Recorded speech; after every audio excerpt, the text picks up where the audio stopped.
This is a demonstration that will show you how to gather up a longer piece of fabric to create a sort of evenly spaced ruffle along the, so that you can like attach it to a smaller piece and have, we're just going to have this extra fullness fit right along this other edge here. So the first thing that we're going to want to do is you want to take your smaller piece, which is the 4x6, and kind of set that to the side.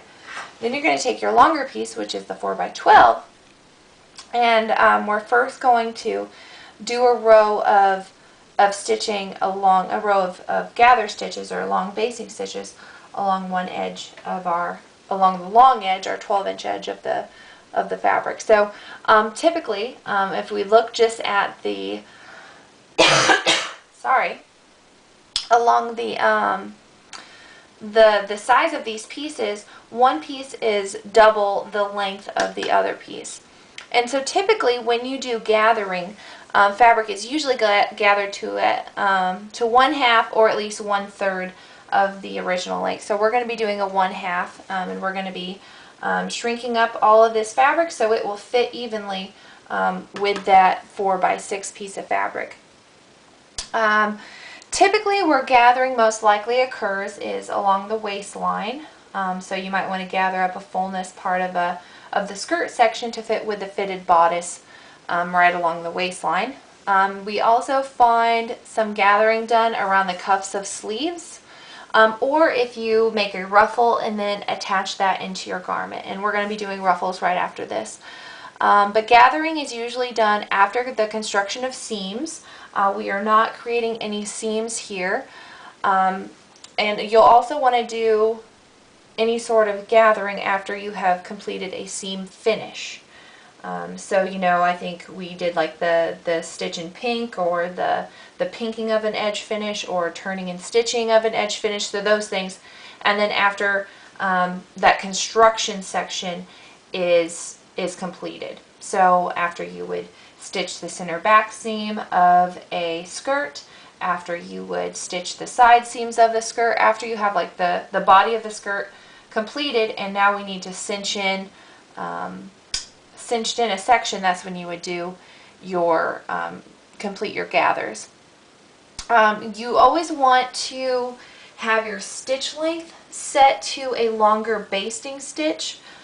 For fabrics such as you know, this cotton that we're using, and you're going to want to also have a longer basting stitch length, especially if you have heavy materials or thick materials like a bottom weight fabric such as wool used for suiting, or coat material fabrics. You definitely want to have a longer stitch length just because the fabric itself is so thick that you need that extra space for this within the stitch length to gather that material into. Now if you have a lighter fabric that is more sheer, then you can actually get away with a shorter stitch length, maybe about a 3, just so that you have more control with that very lightweight sheer fabric. But for what we're doing today, you're going to want to set your basting stitches, and I first want to make sure that I pull out a decent amount of thread tails, and then I'm going to adjust my stitch length. So go ahead and click that over to 4 on your stitch length. And what we're first going to do is we want to machine baste 2 parallel rows within the seam allowance along this long 12-inch edge. Now within that seam allowance, our seam allowance is 5/8, and so what we want to do is we first want to stitch in an area that is less than 5/8. So I'm going to suggest doing your first row of stitching at the 1/2 inch mark. Now we don't want to do any back stitching because we're going to need to pull on these thread tails. So we're just going to start and stitch along that 1/2 inch marking here. So run that raw edge of your 12-inch long side and go ahead and put a row of stitching in at the 1/2 inch mark. Now your fabric is going to move along pretty fast because our stitch length is long and our feed dogs are going to feed that fabric through.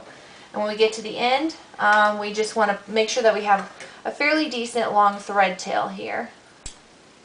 And then we're going to stitch another row of stitches parallel to this. So again, right beside that first row of stitching, and we want to have this row just be like almost 1/8 of an inch right beside it. So I'm going to go ahead and I'm going to run this along the 3/8 marking on my throat plate and my bobbin cover. And again, we are not doing any back stitching. We are just making sure that we have long thread tails and putting in these basting stitches at the 3/8 inch mark. And again, when we pull this out, we want to make sure that we have a long amount of thread tails to work with. Now what we're going to do is we're going to pin the 6 inch, we're going to pin the edge of this fabric here that we conducted our stitching on to our 4x6 with right sides together. Now what we're going to first start doing for pinning is we're going to pin the raw edges here. So let's go ahead and match up one of your raw edges, and again our fabric is right sides together, and then I'm going to just kind of fold this back so it's out of the way, and then I'm going to pin the opposite edge together, making sure that that corner is kind of lined up.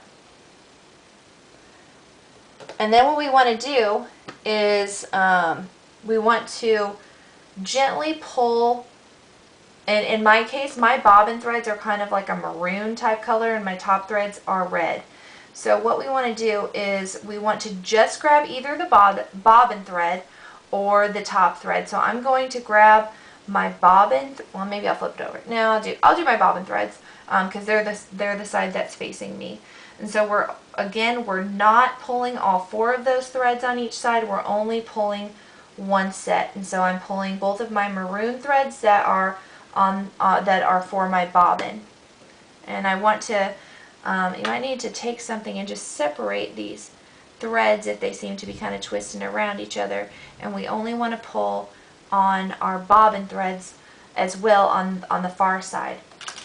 And now what we're going to do is you just want to hold down on top of that pin and gently pull on those thread tails. And as you can see, what's happening is it's kind of bunching up here in the middle. And that's what we want to happen, and then we'll evenly distribute that excess fabric. And then what I'm going to do on the far side is I'm holding onto that pin and I'm pulling those threads. Now what I'm doing, what I want to do is I want to make sure that I'm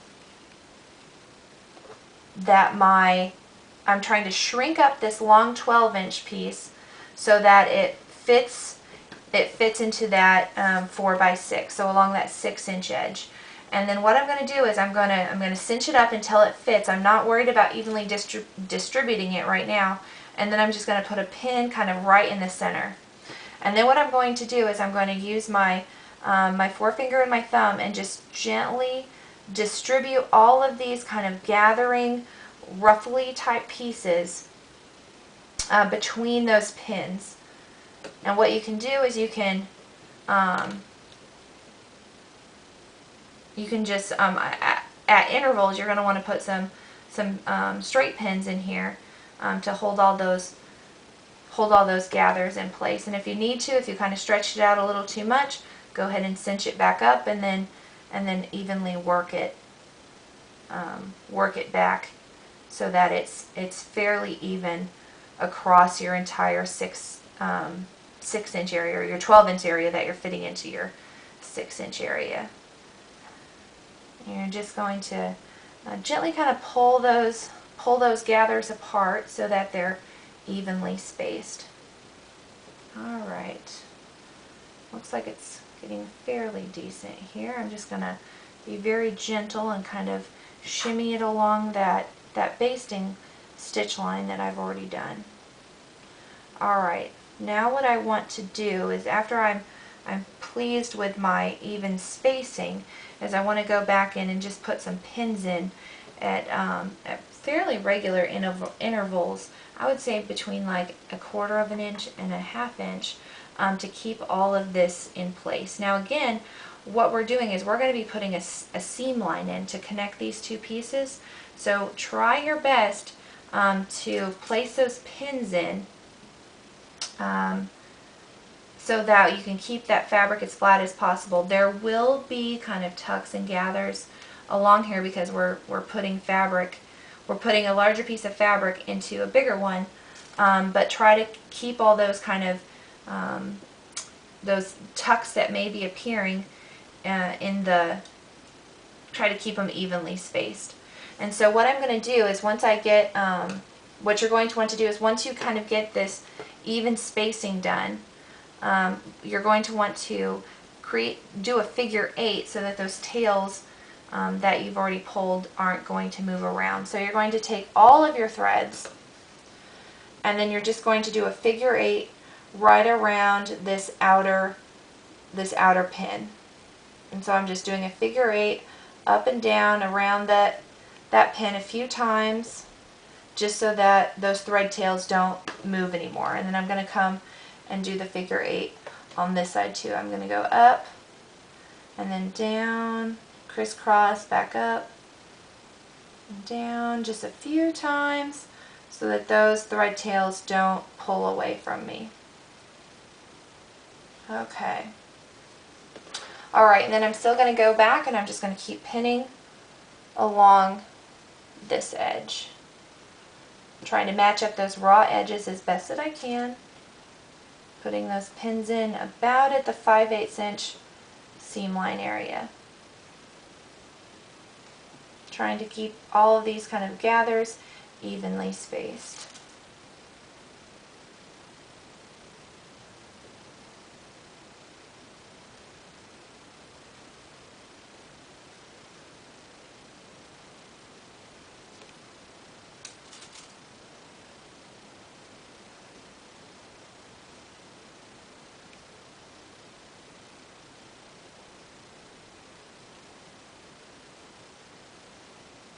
And I would say one of the big things is that you don't want there to be, I would say, folds.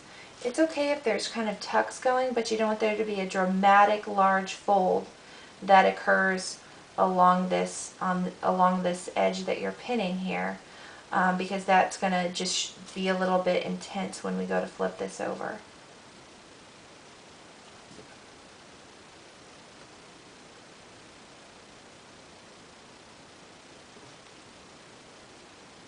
You might need to adjust from the bottom of that gathered piece, the 12x6, as well as along the top. So I wouldn't rush this too much. I can see that my raw edges are not matched up here.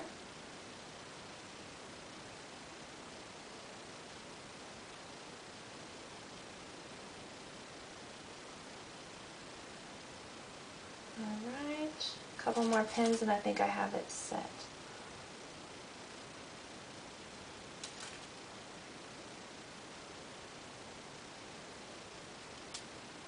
Okay, I think this is looking fairly good. Okay, now what we're going to do is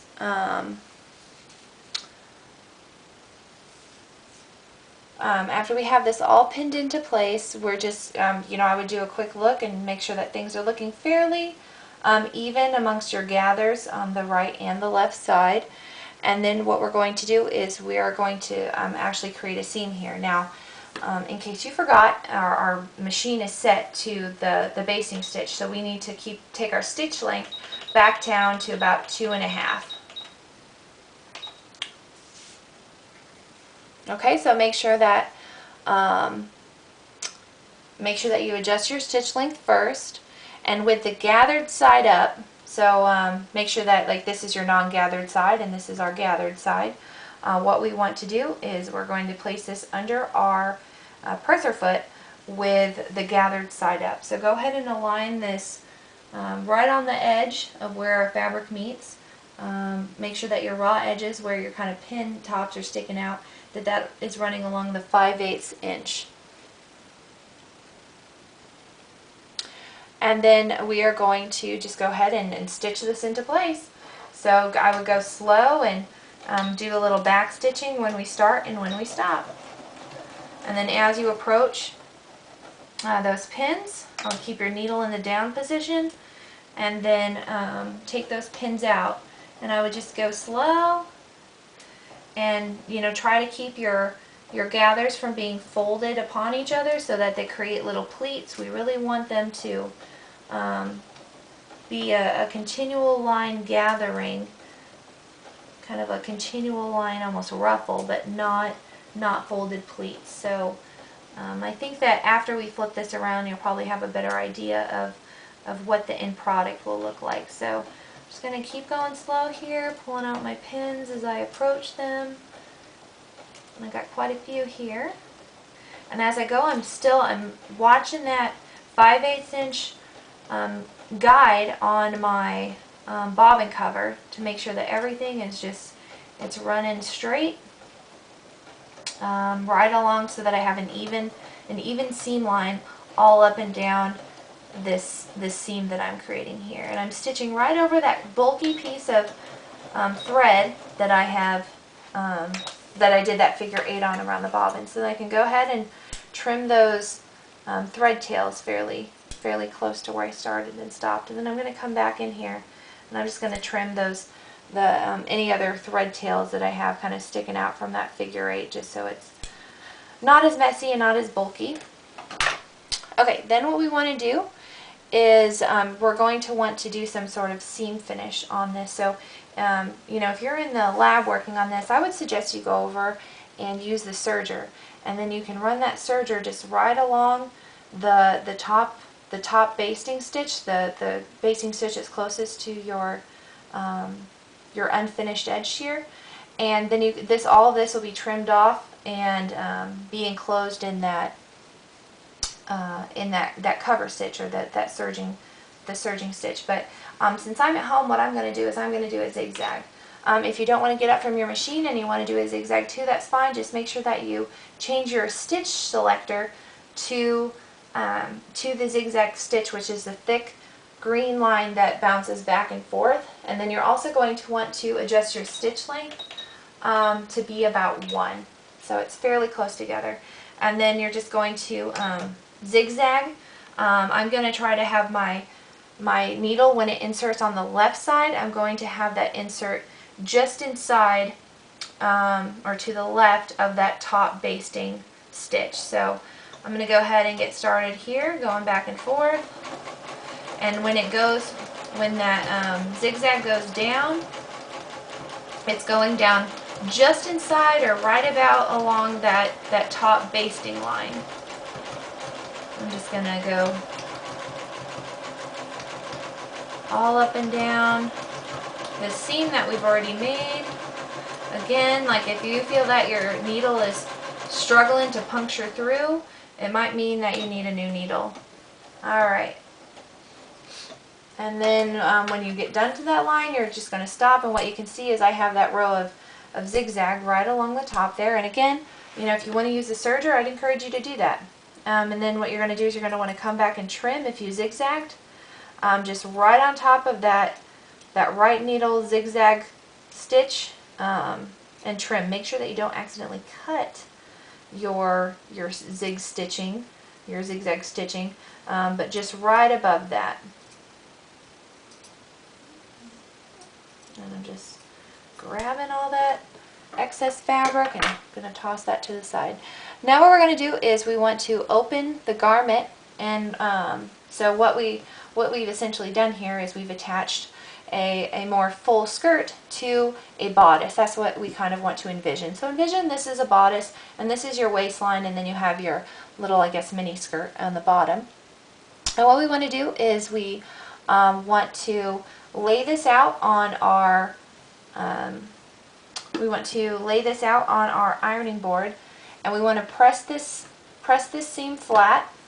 I would press it first just as we stitched it, and then you want to open it up, and you want to make sure that all of this seam allowance is pressed up towards the bodice. Okay? So make sure you press that there, and then what you can do is after you press it forward, you can come to the front side, and you can just do a nice little pressing on your skirt, but you don't want to press it on top of these ruffles because it's really going to press the gathers down, and that's going to flatten the appearance so that this full skirt area isn't as lively and full as what you'd like it to be. So don't press your iron right on top of here. You just want to come in from the bottom and just use the point of your iron and just move it, just slide it kind of up into these little grooves where your gathers are, so that you have a nice flat fabric. Like mine's not too wrinkly, so if yours isn't too bad, I wouldn't worry about it, because I think after you press from the back side, it'll probably be okay. But when you're done, just label this as gathering fabric with your name and apparel 1, and place it in your binder.